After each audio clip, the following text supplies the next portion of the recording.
اے نبی میرا پیغام سنا دو، اے میرے بندو جو ایمان لائے ہو اپنے پروردگار سے ڈرو۔ جن لوگوں نے اس دنیا میں نیکی کی ان کے لیے بھلائی ہے اور اللہ کی زمین کشادہ ہے۔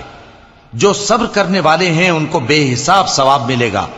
کہہ دو کہ مجھ سے ارشاد ہوا ہے کہ اللہ کی عبادت کو خالص کر کے اس کی بندگی کروں، اور یہ بھی ارشاد ہوا ہے کہ سب سے پہلے میں فرما بردار بن جاؤں۔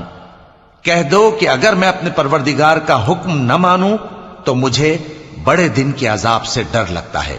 کہہ دو کہ میں اپنے دین کو شرک سے خالص کر کے اللہ ہی کی عبادت کرتا ہوں، اب تم اس کے سوا جس کی چاہو پرستش کرو۔ کہہ دو کہ نقصان اٹھانے والے تو وہی لوگ ہیں جنہوں نے قیامت کے دن اپنے آپ کو اور اپنے گھر والوں کو نقصان میں ڈالا۔ دیکھو یہی سراسر نقصان ہے۔ ان کے اوپر آگ کے سائبان ہوں گے اور نیچے اسی کے فرش ہوں گے۔ یہ وہ عذاب ہے جس سے اللہ اپنے بندوں کو ڈراتا ہے کہ اے میرے بندو مجھی سے ڈرتے رہو۔ اور جنہوں نے اس بات سے پرہیز کیا کہ بتوں کو پوجیں اور اللہ کی طرف رجوع کیا ان کے لیے بشارت ہے۔ تو میرے بندوں کو بشارت سنا دو جو بات کو غور سے سنتے ہیں پھر سب سے اچھی باتوں کی پیروی کرتے ہیں۔ یہی وہ لوگ ہیں جن کو اللہ نے ہدایت دی اور یہی عقل والے ہیں۔ بھلا جس شخص پر عذاب کا حکم صادر ہو چکا ہو تو کیا تم اسے جو دوزخ میں پڑا ہو نکال سکتے ہو؟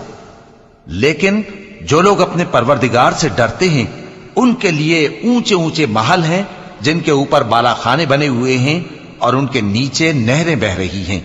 یہ اللہ کا وعدہ ہے، اللہ وعدے کے خلاف نہیں کرتا۔ کیا تم نے نہیں دیکھا کہ اللہ آسمان سے پانی نازل کرتا، پھر اس کو زمین میں چشمے بنا کر جاری کرتا، پھر اس سے کھیتی اگاتا ہے جس کے طرح طرح کے رنگ ہوتے ہیں، پھر وہ تیار ہو جاتی ہے، پس تم اس کو دیکھتے ہو کہ زرد ہو گئی ہے، پھر اسے چورا چورا کر دیتا ہے۔ بے شک اس میں عقل والوں کے لیے نصیحت ہے۔